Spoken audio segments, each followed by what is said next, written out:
একসাথে দুই অ্যালবাম মুক্তি দিচ্ছে রক ব্যান্ড অ্যাশেজ। পূর্ণাঙ্গ অ্যালবামটির মধ্যে একটি নাম বিভ্রম আর অন্যটি ডানাহীন পাখি। এরই মধ্যে চাঁদ রাতে প্রথম ধাপে প্রকাশ পাবে দুটি গান।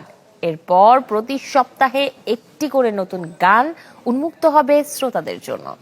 দীর্ঘ ৮ থেকে ১০ বছরের সৃষ্টির ভান্ডার থেকে বাছাই করা এই গানগুলোতে রয়েছে পুরনো কনসার্টে গাওয়া জনপ্রিয় ট্র্যাকের পাশাপাশি একেবারেই নতুন সৃষ্টিও। ব্যান্ডের দলনেতা ও ভোকাল জুনায়েদ ইভান জানান, দুই অ্যালবামের মূল দর্শন নন ম্যাটেরিয়াল হ্যাপিনেস, অর্থাৎ অবস্তুগত সুখের সন্ধান। যান্ত্রিক আর বস্তুবাদী জীবনের বাইরে আকাশ, বৃষ্টি, জ্যোৎস্না কিংবা মানুষের হাসির ভেতরেই যে প্রকৃত আনন্দ লুকিয়ে আছে, সেই অনুভূতি গানে গানে তুলে ধরার চেষ্টা করেছেন তারা। মানুষের আত্মসংঘাত, অস্তিত্বের প্রশ্ন আর ভেতরের না বলা কথাগুলোও জায়গা পেয়েছে সুর ও কথায়। জানা গেছে, ঈদের পর দুই অ্যালবামের গান নিয়ে দেশ জুড়ে কনসার্টের পরিকল্পনা করেছে ব্যান্ড অ্যাশেজ।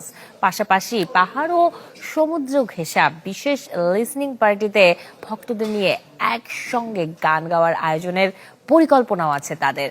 এছাড়াও মানবিক উদ্যোগের অংশ হিসেবে মানুষের জন্য প্রকল্পের আওতায় প্রকাশিত গানের সব আয় ব্যয় হবে জটিল রোগে আক্রান্ত মানুষের চিকিৎসা সহায়তায়।